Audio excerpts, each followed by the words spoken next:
C'est la première fois qu'elle retourne sur les lieux de l'attaque, ici, dans ce parc à Annecy. Jeudi matin, Marilyn a dû faire face à l'impensable. Cette assistante maternelle se déplaçait à vélo, avec les 3 enfants qu'elle gardait, quand soudain... Au moment où on est passé devant le parc, il y avait cet homme armé de son couteau dans la main droite et en fait qui assénait des coups avec cette dame qui se défendait. Donc c'était assez chaotique, ça s'est passé très vite. Le récit d'une matinée glaçante, où Marilyn doit prendre une décision, fuir face à l'horreur ou agir. On n'a pas le temps de se demander si on est là, si on n'est pas là, ce qu'il faut faire. On agit en fait.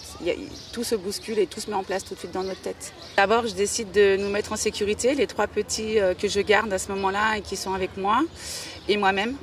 Et puis, je décide en fait de donner l'alerte sur les quelques personnes qui sont sur place. Également réserviste à la gendarmerie, les réflexes se mettent en place.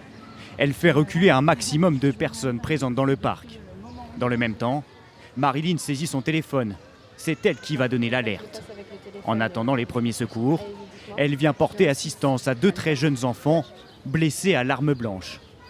Des gestes et paroles essentiels. Je m'occupe du petit garçon. Je ne donnerai pas de prénom, mais je m'occupe du petit garçon.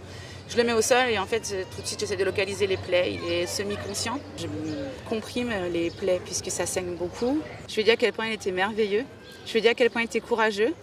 Je ne connaissais pas l'issue. Je ne voulais pas en fait, qu'il soit seul dans ce moment-là et je voulais vraiment qu'il entende des mots très rassurants, très encourageants et bienveillants. Un acte de bravoure qui a sûrement sauvé la vie de ses enfants. Marilyn fait partie de ces héros citoyens.